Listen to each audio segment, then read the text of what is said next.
പാചകകലയിലെ സർഗശേഷികളെ പുറത്തു കൊണ്ടുവരുവാനുള്ള പരിശ്രമങ്ങൾക്ക് ശാരീരിക പരിമിതികൾ ദീജയ്ക്ക് ഒരിക്കലും തടസ്സമായില്ല. നൈമിത്രയിലൂടെ അച്ചാറുകളുടെ ലോകത്ത് രുചിക്കൂട്ടിൻ്റെ പുത്തൻ വകഭേദങ്ങൾ നമുക്ക് സമ്മാനിക്കാനുള്ള തിരക്കിലാണ് ഇന്ന് ദീജ.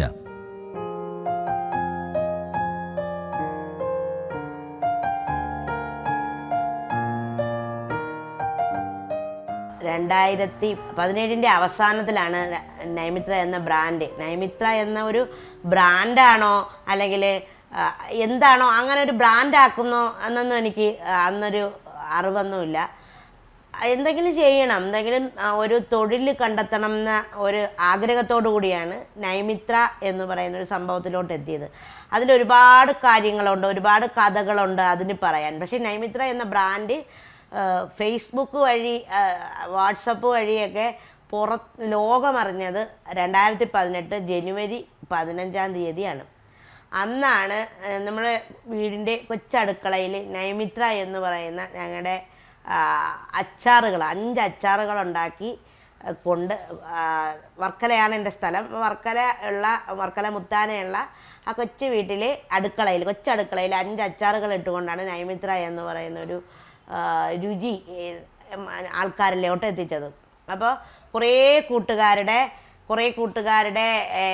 സപ്പോർട്ടോടുകൂടി അച്ചാറുകൾ ദീജേച്ചി എന്തെങ്കിലും ചെയ്യൂ എന്ന് അവർ പറയുകയും ദീജേച്ചി ഉണ്ടാക്കുന്നത് നമ്മൾ വാങ്ങിക്കാമെന്ന് പറയുകയും അച്ചാറുകൾ ആവശ്യം ഇല്ലാത്ത എൻ്റെ കൂട്ടുകാർ, അവർക്ക് അച്ചാറുകൾ വേണം എന്നില്ല, അവർ പ്രവാസികളുണ്ട്, നാട്ടിൽ നിൽക്കുന്നവരുണ്ട്, അപ്പോൾ ദീജേച്ചി അച്ചാർ ഉണ്ടാക്കിക്കോ നമ്മൾ വാങ്ങിക്കാം എന്ന് പറയുകയും അങ്ങനെയാണ് 2018 ജനുവരി 15 അച്ചാറുകളെല്ലാം ഉണ്ടാക്കി വെച്ചിട്ട് ആദ്യമായി പരസ്യം ചെയ്യുന്നതും.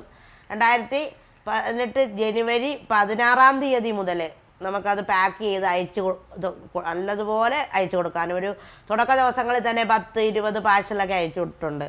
15-20 അങ്ങനെ അയച്ചു കൊടുക്കാനും അതൊരു നല്ലൊരു വരുമാന മാർഗമാക്കി മുന്നോട്ട് പോകാനും പറ്റിയത് 2018 ജനുവരിയിലാണ്. അപ്പോൾ ആ തുടക്ക സമയം അതൊക്കെ കണ്ട് തുടങ്ങി ഇതിൻ്റെ കുറേ കാര്യങ്ങളുണ്ട്. അപ്പോൾ അത് നൈമിത്ര തുടങ്ങാൻ പ്രചോദനമായ ഒരാളുണ്ട്, നൗഷാദ് ഖാൻ എന്നാണ് പേര്, പ്രവാസിയാണ്. അപ്പോൾ ഇക്കയാണ് എല്ലാ സപ്പോർട്ടും. അപ്പോൾ ഓരോ പേരുകളും ഈ പേരെങ്ങനെ ഉണ്ടായി എന്ന് ചോദിച്ചാൽ അതും എല്ലാം നൈമിത്ര എന്ന് നമ്മൾ രണ്ടുപേരും കൂടെ ചേർന്നിട്ടാണ്, ഞാൻ ഇക്കയും കൂടെ ചേർന്നിട്ടാണ് പേര് കണ്ടുപിടിച്ചത്. പിന്നെ ഇതെങ്ങനെ സെയിലാക്കാം, ഇതെങ്ങനെ ആയിരിക്കും എന്നെല്ലാം പറഞ്ഞത്. കാരണം വീൽ ചെയറിലായിപ്പോയ ഒരാളത്തെ നിലയിൽ എൻ്റെ കുടുംബത്തിൻ്റെ ഒരു ജീവിത ഭാരം എൻ്റെയും കൂടെ ചുമതലയാണ് എന്ന് അറിയാവുന്നതും, മുന്നോട്ട് പോകാനൊരു വഴിയില്ല, സഹോദരന്മാരൊന്നുമില്ല, അച്ഛനാണുള്ളത്, അച്ഛന് അസുഖങ്ങൾ വയ്യായികയൊക്കെ ഉണ്ട്, അപ്പോൾ അച്ഛൻ്റെ ജോലിയുടെ പൈസ കൊണ്ട് തികയുന്നില്ല, നല്ല ബാധ്യതയുണ്ട്. അപ്പോൾ എന്തെങ്കിലും ചെയ്യണമെന്നൊരാഗ്രഹത്തിലാണ് നൈമിത്ര ആരംഭിച്ചത്. അപ്പോൾ ഈ ഇക്കയുടെ പൂർണ്ണ സപ്പോർട്ടോടുകൂടി തുടങ്ങി, എൻ്റെ കൂട്ടുകാരുടെ ഭയങ്കര സപ്പോർട്ടോടുകൂടി ഇതാരംഭിച്ചു. പിന്നെയാണ് പ്രളയം വന്നത്. അപ്പോൾ നമ്മളൊന്ന് പതറിയെങ്കിലും നമ്മൾ ഈ 7ാം വർഷത്തിലോട്ടാവുന്നു. ഇതുവരെയും നൈമിത്ര കൊണ്ട് തന്നെയാണ് നമ്മളുടെ അന്നം.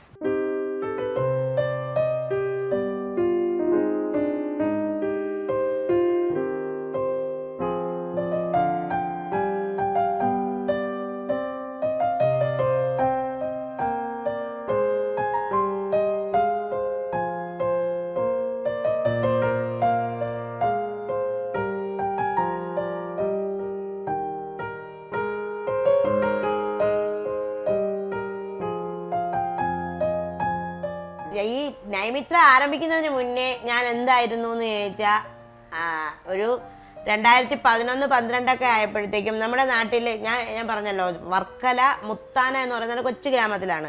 അപ്പോൾ വീൽ ചെയറിൽ ഇരിക്കുന്ന ഒരാളെ പുറം ലോകത്തേക്ക് കൊണ്ടുവരാനൊന്നും നാട്ടിൽ ആരും ഒന്നും ചെയ്യുന്നില്ല, ഒരു സപ്പോർട്ടും കിട്ടിയിട്ടില്ല. അങ്ങനെ എനിക്ക് ഒരു സപ്പോർട്ടും കിട്ടിയിട്ടില്ല. ആരും വീൽ ചെയറിൽ നിന്ന് പുറം ലോകത്തോട്ട് എത്തണമെന്നൊന്നും ആരും പറഞ്ഞിട്ടുമില്ല. ഏറ്റവും പിന്തള്ളപ്പെട്ട ഒരു വിഭാഗമായിട്ടാണ് നമ്മളെ നാട്ടിലൊക്കെ ഈ വീൽ ചെയറിലിരിക്കുന്ന ആൾക്കാരെ അല്ലെങ്കിൽ ഇങ്ങനെ ആയിരിക്കുന്ന ആൾക്കാരെയൊക്കെ കാണുന്നത്. അത് എല്ലാ നാടുകളിലും ഈ ഉൾപ്രദേശങ്ങളിലെ ഗ്രാമപ്രദേശങ്ങളിലൊക്കെ അങ്ങനെ തന്നെയാണെന്നാണ് തോന്നുന്നത്. ഇപ്പോൾ ഈ സോഷ്യൽ മീഡിയയൊക്കെ വന്നതിന് ശേഷമാണ് വീൽ ചെയറിലിരിക്കുന്ന ആൾക്കാർക്ക് എന്തെങ്കിലും ഒരു വിലയുണ്ട് എന്ന് മറ്റുള്ളവർ മനസ്സിലാക്കാൻ തുടങ്ങിയത്. അപ്പോൾ അങ്ങനെ ഇരിക്കുന്ന സമയത്താണ് നമ്മുടെ നാട്ടിലെ ഹെൽത്ത് ഇൻസ്പെക്ടർ വന്നിട്ട് എന്തെങ്കിലും ചെയ്യണമെന്ന് പറയുകയും 2012 ഞാൻ സാറ് തന്നെ മുൻകൈ എടുത്ത്, സാറ് ഇപ്പോൾ ഇല്ല, മരിച്ചുപോയി. അപ്പോൾ സാറ് തന്നെ മുൻകൈ എടുത്ത് ജ്വല്ലറി മേക്കിങ് പഠിപ്പിക്കുകയും ഞാനിങ്ങനെ വളമാല അങ്ങനെയുള്ള സംഭവങ്ങളൊക്കെ ഉണ്ടാക്കുകയൊക്കെ ചെയ്തു. അപ്പോൾ 2012, 11, 13, 14 ആയപ്പോഴത്തേക്കും കടുത്ത സാമ്പത്തിക ബാധ്യതയായി, അച്ഛന് വയ്യാതായി, അങ്ങനെയൊക്കെ ഭയങ്കര ബുദ്ധിമുട്ടായി. അങ്ങനെ ഇരിക്കുന്ന സമയത്ത് മുന്നോട്ട് പോകാൻ പറ്റത്തില്ല. അപ്പോൾ 2014 ആയപ്പോൾ എൻ്റെ സഹോദരൻ, എൻ്റെ കസിൻ ബ്രദറുണ്ട്, അപ്പോൾ അവൻ പറഞ്ഞു, ചേച്ചി ഇങ്ങനെ ഒരുപാട് വിഷമിച്ച് സങ്കടപ്പെട്ട് ഇരിക്കുന്ന സമയമാണ്, അപ്പോൾ ചേച്ചി ഒരു ഫേസ്ബുക്ക് അക്കൗണ്ട് എടുത്ത് തരാം എന്ന് പറയുകയും, പക്ഷേ എൻ്റെ മൊബൈലിൽ എനിക്ക് അങ്ങനെയുള്ളൊരു മൊബൈലല്ല, എല്ലാ സൗകര്യങ്ങളൊന്നും ഉള്ള മൊബൈലല്ല, പക്ഷേ ആ കൊച്ചു മൊബൈലിൽ തന്നെ അവൻ എനിക്ക് ഫേസ്ബുക്ക് എടുത്ത് തരികയും ഒക്കെ ചെയ്തു. അതിനുശേഷം ആണ് എനിക്ക് മനസ്സിലായത് വീൽ ചെയറിലിരിക്കുന്ന ഒരുപാട് പേര് ഈ ലോകത്തുണ്ടെന്ന്, എൻ്റെക്കാട്ടിലും പ്രശ്നമുള്ള ഒത്തിരി പേരുണ്ടെന്നൊക്കെ മനസ്സിലായത്. അങ്ങനെ ഓരോരോ കൂട്ടായ്മ, ഈ ഡിസബിലിറ്റി ഉള്ളവരുടെ കൂട്ടായ്മകളിലൊക്കെ ആഡ് ചെയ്യുകയും അങ്ങനെ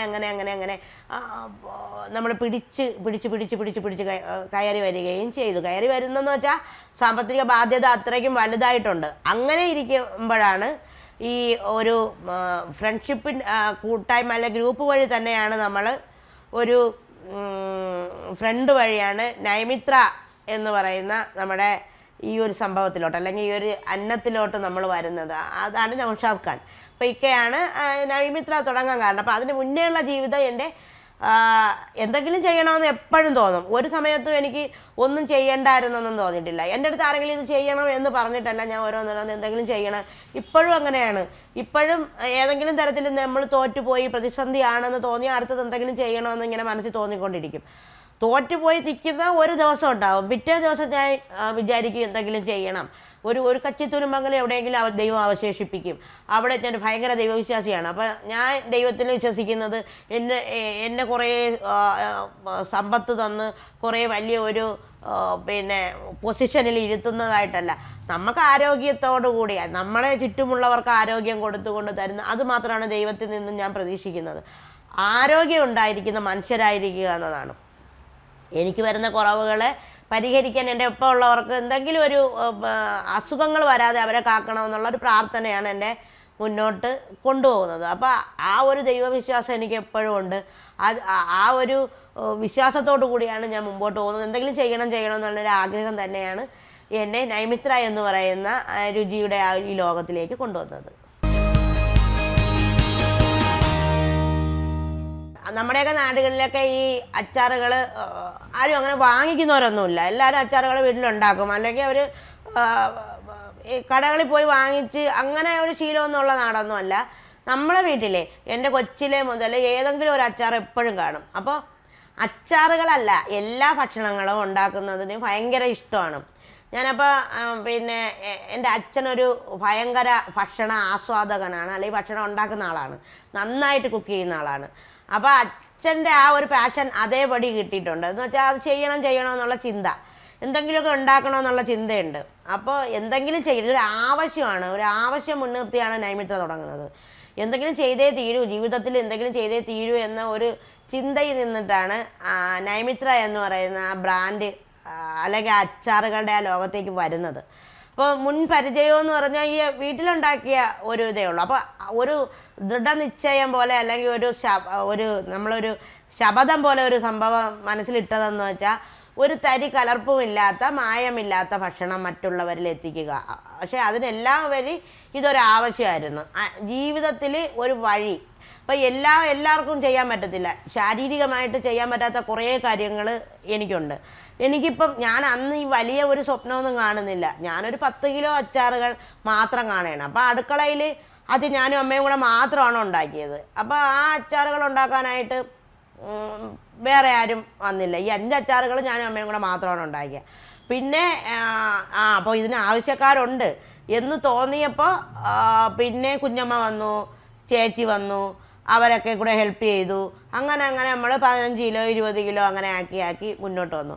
ഒരുപാട് പേർക്ക് അച്ചാർ പിന്നെ എല്ലാവരും അച്ചാറുകളുടെ ലോകത്തേക്ക് വന്നു. എനിക്ക് തോന്നുന്നു ഈ 2018 ഒക്കെ ഈ സ്ത്രീകൾ കൂടുതൽ ചെയ്യുന്നത് കുറവായിരുന്നു എന്ന് തോന്നുന്നു. എണ്ണിത്തെറിച്ച് അവിടെ ഇവിടെയൊക്കെ കാണുന്നുണ്ടായിരുന്നുള്ളൂ. പക്ഷേ ഇപ്പോൾ ആയപ്പോഴത്തേക്കും എല്ലാവർക്കും മനസ്സിലായി സോഷ്യൽ മീഡിയ വഴി ഇതൊക്കെ സെയിലാക്കാം, എല്ലാവർക്കും ഒരു ജീവിതം വേണമല്ലോ എന്ന് വെച്ചാൽ സ്ത്രീകളെല്ലാം അച്ചാറുകൾ അല്ലെങ്കിൽ എന്തെങ്കിലും ഫുഡ് ഐറ്റംസ് അവർ ഏതെങ്കിലും ഒരു ജോലി ഏറ്റെടുക്കാൻ എല്ലാവരും തയ്യാറായി. പക്ഷേ ഈ 2018 റെയറായിട്ടായിരുന്നു ഉണ്ടായിരുന്നതെന്നാണ് എൻ്റെ ഒരു കുഞ്ഞറിവ്. അങ്ങനെ നമ്മൾ അച്ചാറുകൾ ഇങ്ങനെ ഉണ്ടാക്കാം, ജീവിത ആവശ്യം മുൻനിർത്തിയാണ്, അല്ലാതെ ഇതുവഴി ഒരു സൈഡ് ബിസിനസ് ആയിക്കോട്ടെ അല്ലെങ്കിൽ ഒരു പാഷനാണ് അങ്ങനെയല്ല. എൻ്റെ ആവശ്യമായിരുന്നു ഇത് ഉണ്ടാക്കണം, എന്തെങ്കിലും ചെയ്യണമെന്ന്. അപ്പോൾ എൻ്റെ അടുത്ത് ഞാൻ പറഞ്ഞില്ലേ നൗഷാദ് ഖാൻ എന്ന് പറയുന്ന ആൾ ഇക്ക പറഞ്ഞു എന്ത് ചെയ്യാനാണ് നീജുവിന് ഒരു താല്പര്യം എന്ന് എൻ്റെ അടുത്ത് ചോദിച്ചു. എന്തെങ്കിലും ഫുഡ് ഐറ്റംസ് ഉണ്ടാകുക. അപ്പോൾ എൻ്റെ ഈ കഷ്ടപ്പാടിൽ നിന്ന് എങ്ങനെയും കരകയറുന്നത് എൻ്റെ സൗഹൃദ കൂട്ടത്തിലാണ് ഞാനിത് എൻ്റെ വിഷമങ്ങൾ പറയുന്നത്. ഒരു 2-3 പേരുടെ അടുത്ത് മാത്രമേ പറയുള്ളൂ. അപ്പോൾ അവർ ഇങ്ങനെ ഭയങ്കരമായിട്ട് അതിന് വേണ്ടി നീജു എന്തെങ്കിലും ചെയ്യണമെന്ന് പറയുന്നുണ്ട്. അപ്പോഴാണ് ഇക്ക ചോദിച്ചത് എന്തെങ്കിലും അന്ന് പറയുകയും അപ്പോൾ എനിക്ക് നമ്മുടെ ആ ഒരു വിഷമഘട്ടത്തിൽ ആരോടും നമുക്ക് പൈസ ചോദിക്കാനോ അല്ലെങ്കിൽ വീൽ ചെയറിലിരിക്കുന്ന ഒരാൾ പൈസ ചോദിക്കുമ്പോൾ അത് വേറൊരു രീതിയിലാണ് പോകുന്നത്. അപ്പോൾ അതുകൊണ്ട് തന്നെ പൈസയുടെ ആവശ്യം എനിക്ക് ഉണ്ട് എന്ന് അറിഞ്ഞുകൊണ്ട് ഒരു 5000 രൂപ ഇത് കടമായിട്ട് ആണ് ഞാൻ തരുന്നത്, അല്ലാതെ തരുന്ന അഭിമാനത്തിനെയൊന്നും മുറിപ്പെടുത്തണ്ടെന്ന് പറഞ്ഞ് 5000 രൂപ തരികയും അങ്ങനെ ഞാൻ വാങ്ങിച്ചോളാം തിരിച്ച് എന്നൊക്കെ പറഞ്ഞാണ് തന്നതും തുടങ്ങിയതും നൈമിത്ര. അപ്പോൾ നൈമിത്രയെക്കുറിച്ച് പറയുമ്പോൾ എൻ്റെ ജീവിതത്തെക്കുറിച്ചും പറയുമ്പോൾ ഈ സംരംഭത്തെക്കുറിച്ചും പറയുമ്പോൾ എന്നെ കേൾക്കുന്ന ഒരാൾക്കെങ്കിലും പ്രചോദനമാകണമെന്ന് നിർബന്ധമുണ്ട് എനിക്ക്. അതുകൊണ്ട് തന്നെ സോഷ്യൽ മീഡിയ വഴി ഞാൻ എന്നും ഓരോ ദിവസവും എന്തെങ്കിലുമൊക്കെ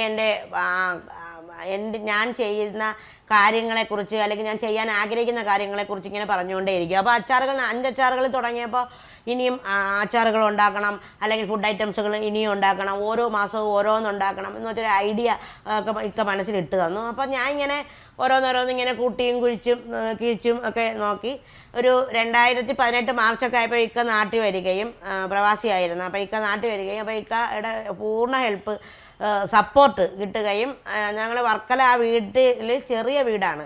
അപ്പോൾ ആ വീട്ടിൽ പറ്റത്തില്ല. അതുപോലെ ആ ചെറിയ ഗ്രാമത്തിൽ നമുക്ക് അച്ചാറുകളൊന്നും വിറ്റ് പോകാൻ പറ്റാത്തതുകൊണ്ട് ചേച്ചി ഇവിടെ തൊട്ടടുത്താണ് താമസം. അപ്പോൾ കിളിമാനൂരോട്ട് താമസം മാറാമെന്ന് കരുതി. അങ്ങനെ ആണ്. അപ്പോൾ ചേച്ചി എന്നും വരേണ്ടി വരും. അപ്പോൾ അച്ചാറുകൾ കൂടുതലുണ്ടാക്കണം. അപ്പോൾ അവളും കൂടെ വന്നിട്ടാണ് അച്ചാറുകൾ ഉണ്ടാക്കുന്നത്. അപ്പോൾ നമ്മളിങ്ങനെ കിളിമാനൂരേക്ക് താമസം മാറുകയും ഈ വീടല്ല, ഇതൊരു വാടക വീടാണ്. പക്ഷേ വാടക വീട് വേറെ ഒരു വീടെടുത്ത് താമസം തുടങ്ങി. അവിടെ നിന്നിട്ട് നമ്മൾ കൂടുതൽ അച്ചാറുകൾ ഉണ്ടാക്കുകയൊക്കെ ചെയ്തു. അന്ന് നമുക്ക് ഷോപ്പൊന്നുമില്ല, ഓൺലൈൻ തന്നെയാണ്, നല്ലതുപോലെ പോകുന്നുണ്ട്. ആ സമയത്താണ് പ്രളയം വന്നത്. ഭയങ്കരമായിട്ട് നമ്മൾ ഇപ്പോൾ കുറേ പൈസയും കൂടെ ഇറക്കണമല്ലോ. അപ്പോൾ നമ്മൾ ഇക്ക കുറേ ഫ്രണ്ട്സിൻ്റെ കയ്യിൽ നിന്ന് കുറച്ച് പൈസയും കൂടെയൊക്കെ ഇറക്കി. പിന്നെ ഇപ്പോൾ ഇക്കയും കൂടെ ചേർന്ന്, കാരണം പ്രവാസിയാണ്, നാട്ടിൽ വന്ന് ഇനി വേറെ ജോലിയില്ല. അപ്പോൾ ഇക്കയും കൂടെ ചേർന്ന് തന്നെ നമ്മൾ സപ്പോർട്ടീവായിട്ട് നിന്ന് ഇക്ക പർച്ചേസ് ചെയ്ത് തരും, നമ്മൾ ഉണ്ടാക്കി കൊടുക്കും. ഞാൻ എൻ്റെ ഫ്രണ്ട്സ് കൂട്ടായ്മകൾ വഴി പിന്നെ സെയിലാക്കും. അങ്ങനെ പൊയ്ക്കൊണ്ടിരിക്കുകയായിരുന്നു. ആണ് പ്രളയം വന്നിട്ട് അവിടെ നിന്ന് നമ്മൾ പിടിച്ചു കയറിയപ്പോൾ തന്നെ എനിക്ക് കേരള സംസ്ഥാന വികലാംഗക്ഷേമ കോർപ്പറേഷനിൽ നിന്ന് ഒരു 2 ലക്ഷം രൂപ ലോൺ കിട്ടുകയും സബ്സിഡിയോടുകൂടിയുള്ള ലോണാണ്.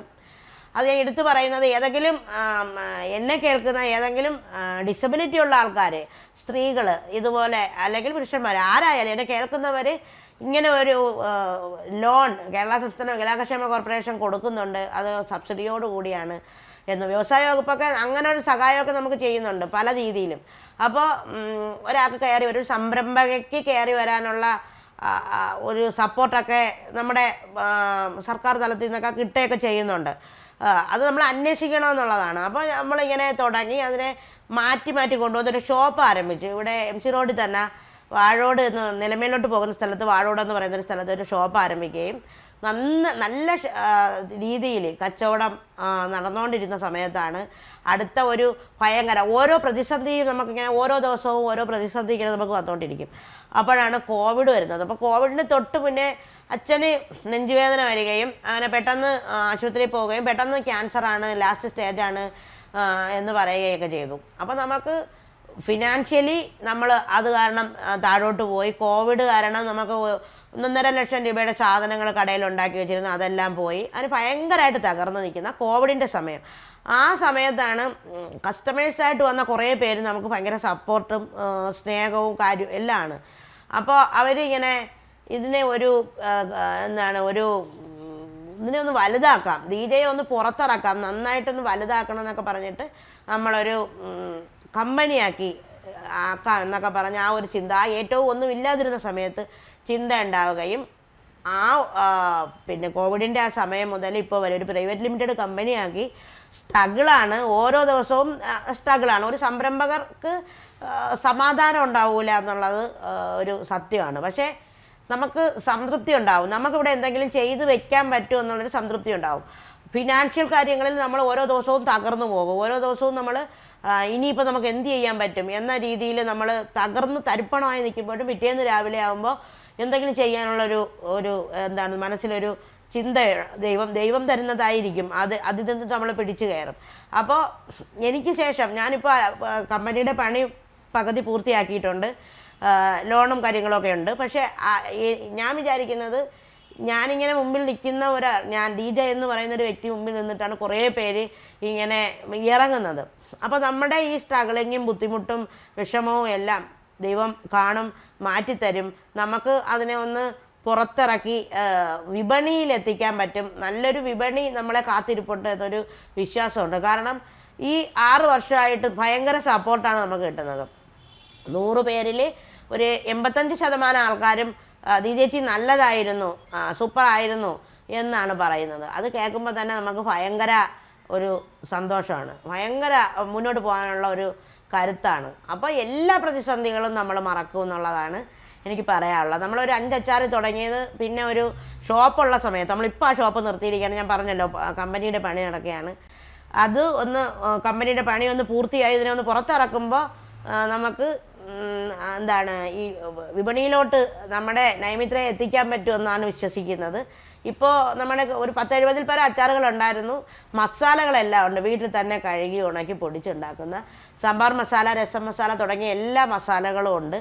എല്ലാത്തരം അച്ചാറുകളുണ്ട്. അരിപ്പൊടികളുണ്ട്, നമ്മൾ തന്നെ കഴുകി ഉണക്കി പൊടിക്കുന്ന അരി കഴുകി ഉണക്കി പൊടിക്കും. അരിപ്പൊടിയുണ്ട്, അവലോസ് പൊടിയുണ്ട്, അങ്ങനെ മഞ്ഞൾപ്പൊടി, മുളക് പൊടി, അങ്ങനെ സ്പൈസസ് എല്ലാം, അങ്ങനെ എല്ലാം ചേർന്നിട്ട് ഒരു കൊച്ചു രുചിയുടെ ലോകം, കലർപ്പില്ലാത്ത ലോകമാണ് നമ്മൾ മനുഷ്യൻ്റെ മുമ്പിൽ വയ്ക്കുന്നത്. 3 വയസ്സിലാണ് പെട്ടെന്ന് നഴ്സറി ക്ലാസ് പഠിച്ചുകൊണ്ടിരുന്നപ്പോഴാണ് പെട്ടെന്ന് വീണുപോയത്. നല്ലതുപോലെ നടക്കുന്നത് ഇപ്പോഴും ഓർമ്മയുണ്ട്.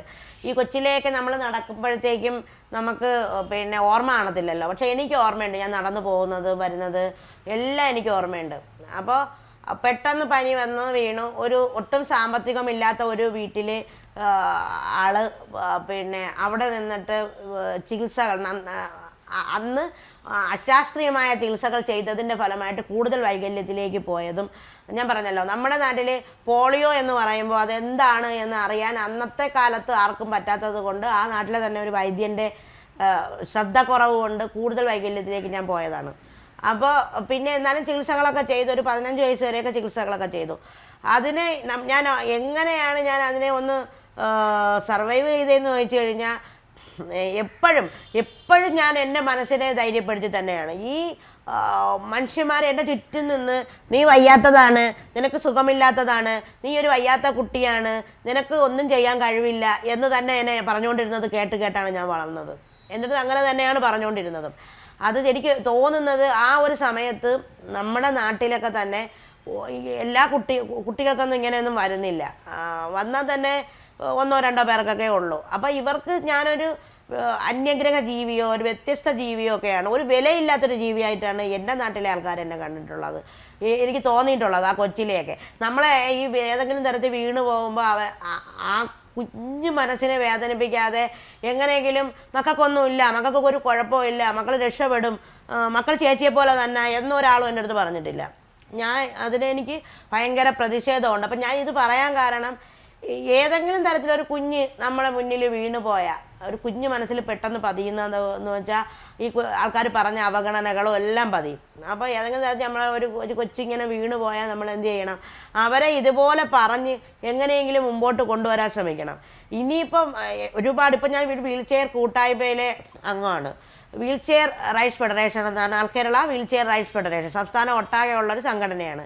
അപ്പോൾ അതിൽ ഈ 25-നും 20-നും 40-നും വയസ്സിനകത്തുള്ള ഒരുപാട് പേര്, അത് ആൺപിള്ളേരാണ് ഒരുപാട് പേരും.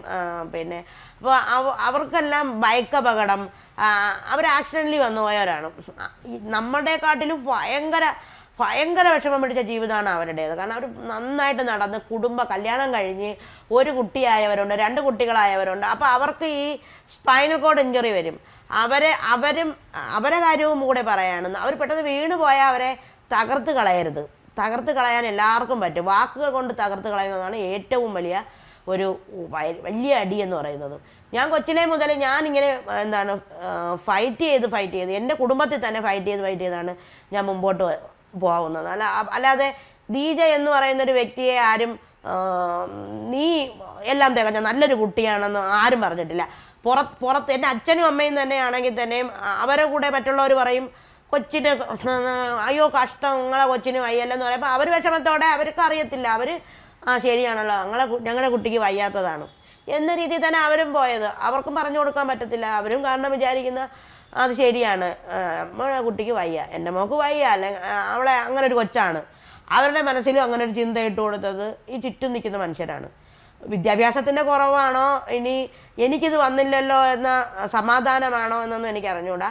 പക്ഷെ അങ്ങനെയാണ്. പക്ഷെ അങ്ങനെ ആയിരിക്കരുതെന്നാണ് ഞാനിതിനെ ഓവർകം ചെയ്ത് എൻ്റെ മനസ്സിനെ ഇതാക്കിയിട്ടാണ്. ഇപ്പോഴും ഞാൻ ഇപ്പം നിങ്ങളെ മുന്നിലിരുന്ന് ഞാനിങ്ങനെ സംസാരിക്കുമ്പോൾ നിങ്ങൾ കാണുന്ന അവർക്ക് എൻ്റെ ശരീരത്തിന് വൈകല്യമുണ്ട്, എന്നെ വയ്യാത്ത കൊച്ചെന്ന് ആരെങ്കിലും പറയുമ്പോൾ എൻ്റെ മനസ്സിൽ തോന്നും, എൻ്റെ മനസ്സിൽ മറ്റേതെങ്കിലും തരത്തിൽ അസുഖം ഉണ്ടെങ്കിലാണ് ഞാനൊരു രോഗിയാവുന്നത്. അല്ലാതെ ഇപ്പം ഞാൻ വീൽ ചെയറിൽ ഇരിക്കുന്നു എന്ന് പറഞ്ഞിട്ട് ഇനി ഞാനൊരു രോഗിയല്ല, എൻ്റെ ഒരു അവസ്ഥയാണത്. ഇപ്പോൾ ഇതൊരു അവസ്ഥയാണ്, ഞാനിങ്ങനെ ആയിപ്പോയി. ഇനിയിപ്പോൾ എനിക്കിത് മാറാനൊന്നും പറ്റില്ല. ഞാനൊരു വയ്യാത്ത കൊച്ചാണെന്ന് എനിക്ക് തോന്നുന്നതുമില്ല. ഇനി എന്തെങ്കിലും തരത്തിൽ അസുഖങ്ങളുണ്ടെങ്കിൽ ഞാനൊരു വയ്യാത്ത കൊച്ചാണ്, അല്ലെങ്കിൽ ഞാൻ വയ്യാത്തൊരു സ്ത്രീയാണ് എന്ന് എനിക്ക് പറയാൻ പറ്റും. അപ്പോൾ ഇതിനെയൊക്കെ ഓവർകം ചെയ്ത് വരാമെന്ന് പറയുന്നത് ഒരു ഡിസബിലിറ്റി ഉള്ള ഒരാളെന്ന നിലയിൽ ഭയങ്കര ഒരു വലിയ ബുദ്ധിമുട്ടുള്ള കാര്യമാണ്. ഈ സമൂഹമാണ് ഇതിൻ്റെ പ്രധാനമായിട്ടും പങ്കുവഹിക്കുന്നത്. ഏതെങ്കിലും രീതിയിൽ പിന്നോക്കാവസ്ഥയിൽ നിൽക്കുന്ന മനുഷ്യരെ എങ്ങനെയെങ്കിലും പിറകോട്ടടിക്കാൻ അത് ഈ ആൾക്കാർക്ക് ഭയങ്കര മിടുക്കാണ്. എനിക്ക് തോന്നുന്നു വിദ്യാഭ്യാസമുള്ള ഞാൻ എൻ്റെ കൊച്ചിലെ 2 ഡോക്ടർമാരുടെ ഇടയിൽ പെട്ടു. എൻ്റെ അമ്മയും ഞാനും ഇവിടെ ഇരിക്കുന്ന സമയത്ത് 2 ഡോക്ടർമാർ അപ്പുറം ഇപ്പുറം ഇരിക്കുകയാണ്. അവർ പ്രായമുള്ള ഡോക്ടർമാരാണ്. അപ്പോൾ അവർ എന്നെ സംസാരിക്കുമ്പോൾ ഞാൻ ഇങ്ങനെ അന്തപ്പെട്ടു. കാരണം അന്ന് എനിക്ക് ബോധമുണ്ട് ഇവർ പറയുന്നത് മനസ്സിലാക്കാൻ. ഈ അമ്മയ്ക്ക് എന്തെങ്കിലും സംഭവിച്ചാൽ ഈ കൊച്ചിനെ ആര് നോക്കും എന്ന രീതിയിൽ ഉറക്കെ എൻ്റെ അടുത്തിരുന്ന് തന്നെ ഈ ഡോക്ടർമാർ പറയാണ്. അപ്പോൾ വിദ്യാഭ്യാസം ഉണ്ടായിട്ടും കാര്യമില്ല എന്നാണ് എനിക്ക് അതിൽ തോന്നുന്നത്.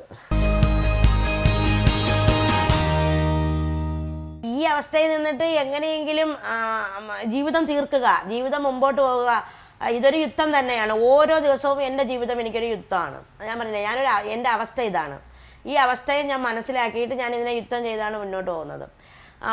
നമ്മൾ സ്ട്രഗിൾ ചെയ്ത് മുന്നോട്ട് പോകുന്നവരാണ്. അതിൽ ഈ ഡിസബിലിറ്റി ഉള്ള ആൾക്കാർ ഏതെങ്കിലും തരത്തിൽ ഒരുപാട് വ്യത്യസ്തമായ 21ഓളം ഡിസബിലിറ്റി ഉള്ള ഓരോ തരത്തിലുള്ള മാനസിക വൈകല്യമുള്ള ഒരുപാട് ആൾക്കാരുണ്ട്. ഈ കുടുംബങ്ങളെ ആദ്യം, ഈ കുടുംബത്തിലെ ഈ കുട്ടികളുടെ മാതാപിതാക്കളെ ആദ്യം ചേർത്ത് പിടിക്കേണ്ടത് ഈ പൊതുസമൂഹമാണ്. ഈ പൊതുസമൂഹം എന്ന് പറഞ്ഞാൽ ഇപ്പോൾ ഒരു പ്രശ്നവുമില്ലാത്ത ആൾക്കാർ, ഈ ഓട്ടിസ്റ്റിക്കായ കുട്ടികളുടെ അമ്മമാർ എൻ്റെ അടുത്ത് സംസാരിച്ചിട്ടുണ്ട്. നിങ്ങളുടെ കുട്ടിയെ ഒരു കല്യാണം വിളിക്കാൻ ചെന്നാൽ നിങ്ങളുടെ കുട്ടിയെ കൊണ്ടുവരണ്ട എന്ന് പറയും. പക്ഷേ എൻ്റെ വീട്ടിൽ കല്യാണം വിളിക്കാനൊക്കെ വരുന്ന ആൾക്കാർ എൻ്റെ കുഞ്ഞു കാലം മുതലേ എൻ്റെ അടുത്ത് പറയും, മോക്ക് വരാക്കൂലല്ലോ എന്ന് പറയുമായിരുന്നു. അപ്പം ഞാൻ ഇങ്ങനെ അന്നൊക്കെ വിഷമിക്കും. ഇപ്പം ഞാൻ എൻ്റെ അടുത്ത് ചോദിച്ചാൽ ഞാൻ പറയും എനിക്ക് വരാൻ വയ്യാത്തത് എന്തെന്ന് ഞാൻ ചോദിക്കും. പക്ഷേ ഇപ്പം എൻ്റെ അടുത്ത് ആരും ചോദിക്കില്ല അങ്ങനെ പറയും. മോക്ക് വരാക്കൂലല്ലോ. വേറൊരാൾ എൻ്റെ അടുത്ത് പറഞ്ഞിട്ടുണ്ട്, നീ എന്തിന്, എൻ്റെ ഏറ്റവും അടുത്തൊരു ബന്ധു എൻ്റെ അടുത്ത് പറഞ്ഞിട്ടുണ്ട്, നീ എന്തിന് നിനക്ക് വീട്ടിൽ ഇരുന്നാൽ പോരെയെന്ന് ചോദിച്ചിട്ടുണ്ട് ഒരു കല്യാണത്തിന്. അപ്പോൾ മനസ്സിന് മുറിവേൽപ്പിക്കാൻ ഈ സമൂഹത്തിൻ്റെ കാഴ്ചപ്പാട് മാറാൻ പോകുന്നില്ല.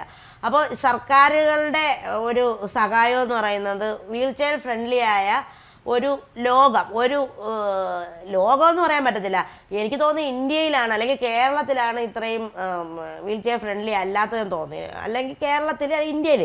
പക്ഷെ പുറം രാജ്യങ്ങളിൽ പോയിട്ട് വരുന്ന ആൾക്കാർ പറയുന്നത് ഭയങ്കര സപ്പോർട്ടീവാണ്, ആരും ആരെയും നോക്കുന്നില്ല എന്നൊക്കെ പറഞ്ഞ്. എൻ്റെ ഒരു ഫ്രണ്ട് കഴിഞ്ഞ ആഴ്ചയിൽ തായ്ലൻഡിൽ പോയിട്ട് അവർ വീഡിയോ ഇട്ടേക്കുന്നുണ്ട് വീൽ ചെയറിൽ. അപ്പോൾ അവരിങ്ങനെ വീൽ ചെയറിൽ കൂടെ പോകണം, ആരും അവരെ നോക്കുന്നില്ല, എല്ലാവരും നോർമൽ ആൾക്കാർ പോകുന്നത് പോലെ പോകുന്നു. അപ്പോൾ ഞാൻ അവരോട് ചോദിച്ചപ്പോൾ പറഞ്ഞു, ആരും തിരിഞ്ഞു നോക്കുന്നില്ല ചേച്ചി, എല്ലാവരും നല്ല അവരവരെ കാര്യം നോക്കി പോകുന്നു എന്ന് പറയുന്നു. പക്ഷേ നമ്മുടെ നാട്ടിലാണെങ്കിൽ വീൽ ചെയറിൽ പോയാൽ നമ്മൾ നോക്കും. ഇപ്പം ഞാൻ വീൽ ചെയറിൽ പോയാൽ എൻ്റെ കൂടെ നടക്കുന്നവർ തിരിഞ്ഞു നോക്കും. അതെന്തുകൊണ്ടാണ്? അയ്യോ കഷ്ടം എന്ന് കരുതി നമ്മൾ നോക്കുമായിരിക്കും. പക്ഷേ പിന്നെ അപകർഷതയിലോട്ട് തള്ളിവിടുന്ന വാക്കുകൾ പറയും ചിലർ. അതാണ് ഞാൻ പറയുന്നത്. സഹതാപം വേണ്ടതാണ്. കാരണം സഹതാപം ഉണ്ടെങ്കിലേ, ഇപ്പം ഞാൻ വീൽ ചെയറിൽ അങ്ങോട്ട് ഇറങ്ങുകയാണ്, എനിക്കൊരു സഹായം വേണം, എന്നെ സഹതാപത്തോടെ നോക്കുന്ന ഒരാളുണ്ടെങ്കിലേ എനിക്കത് ചെയ്യാൻ പറ്റുള്ളൂ. അപ്പോൾ ഈ പൊതുസമൂഹത്തോട് അല്ലെങ്കിൽ ഏതെങ്കിലും തരത്തിൽ എൻ്റെ അവസ്ഥയിൽ അല്ലെങ്കിൽ ഏതെങ്കിലും ഒരു ഡിസബിലിറ്റി ഉള്ള അല്ലെങ്കിൽ ഈ ഒരു അവസ്ഥയിലുള്ള മനുഷ്യന്മാരോട് അല്ലെങ്കിൽ പുറത്തോട്ട് ഇറങ്ങാൻ മടിയുള്ള ആൾക്കാരോട് പറയാനുള്ളത്, ദീജയും അങ്ങനെ തന്നെ ആയിരുന്നു. ഇതേപോലെ ഒരുപാട് ആരും പറയാതെ വിഷമിച്ചും സങ്കടപ്പെട്ടും ഒക്കെ ജീവിച്ച ഒരാളാണ് ദീജ. ഞാൻ പറഞ്ഞില്ലേ, ഓരോ ദിവസവും പൊരുതിയാണ് ഇന്ന് ഞാൻ ഈ കാണുന്ന ഞാനായി മാറിയത്. എനിക്ക് നല്ല ഒരു ആത്മവിശ്വാസമുണ്ട്. ഓരോരുത്തർക്കും ഒരു മോട്ടിവേഷൻ ഈ ചുമ്മാ ഇരുന്ന് പറയുന്നതല്ല, ഞാൻ എൻ്റെ ജീവിതം കൊണ്ടാണ് കാണിച്ചു കൊടുക്കുന്നത്. അപ്പോൾ എന്തെങ്കിലും ചെയ്യാൻ പറ്റുന്നവർ ചെയ്യണം. എന്ന് വെച്ചാൽ കിടന്ന് വീൽ ചെയറിൽ ഇരിക്കുന്നവരല്ലാതെ കിടന്നു പോയവരുണ്ട്. ഞാൻ പറഞ്ഞില്ലേ, സ്പൈനൽ കോഡ് ഇഞ്ചുറി ആയിട്ട് കിടക്കുന്നവരുണ്ട്. അപ്പോൾ അവരൊക്കെ ഈ പേപ്പർ പേന കൊടയൊക്കെ കിടന്നുകൊണ്ടുണ്ടാക്കുന്നവരുണ്ട്. അവർക്ക് കൈ മാത്രമേ ചിലപ്പം പൊങ്ങുള്ളൂ, ചിലപ്പോൾ അവരുടെ മുഖം മാത്രമേ ചലിക്കുള്ളൂ. അവരൊക്കെ സ്ട്രഗിൾ ചെയ്താണ് ജീവിക്കുന്നത്. എൻ്റെ കാട്ടിൽ സ്ട്രഗിൾ ചെയ്തിട്ടാണ് അവരൊക്കെ ജീവിക്കുന്നത്.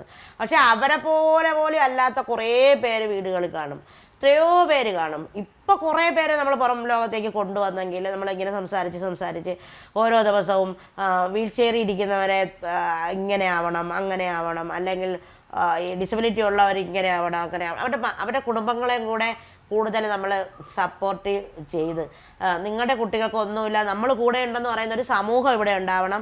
അപ്പോഴും ഈ പുറം ലോകത്തേക്ക് വരാൻ മടിക്കുന്ന ആൾക്കാർ പുറം ലോകത്തേക്ക് വരാൻ അവർ തയ്യാറാവും. അപകർഷതയുടെയും അപമാനത്തിൻ്റെയും നാളുകളിൽ നിന്നിട്ട് നമുക്ക് നല്ലൊരു ലോകം ഉണ്ടാവും. ഇനി നമ്മളെപ്പോലെ ആരും ഉണ്ടാവരുതെന്ന് ആഗ്രഹിക്കുന്നുണ്ടെങ്കിലും സ്പൈനൽ കോഡ് ഇഞ്ചുറി പറ്റുന്ന ഒരുപാട് പേരുണ്ടാവുന്നു. പോളിയോയും മറ്റും ഒന്നും ആർക്കും ഉണ്ടാവുന്നില്ലെങ്കിലും അപകടങ്ങൾ മൂലം, ഇപ്പോൾ അപകടങ്ങളിൽ ഒരു അപകടത്തിൽ പെട്ടു, അവർ മരിച്ചു പോയാൽ നമ്മൾ അറിയും, പക്ഷേ അവർ കിടന്നു പോയാൽ നമ്മൾ അറിയുന്നില്ല. പക്ഷേ അവർ രക്ഷപ്പെട്ടു എന്നല്ലേ കരുതുന്നത്. പക്ഷെ അവർ രക്ഷപ്പെട്ടതായിരിക്കത്തില്ല, അവർ വീൽ ചെയറിലായിരിക്കും പിന്നെ അവരുടെ ജീവിതം.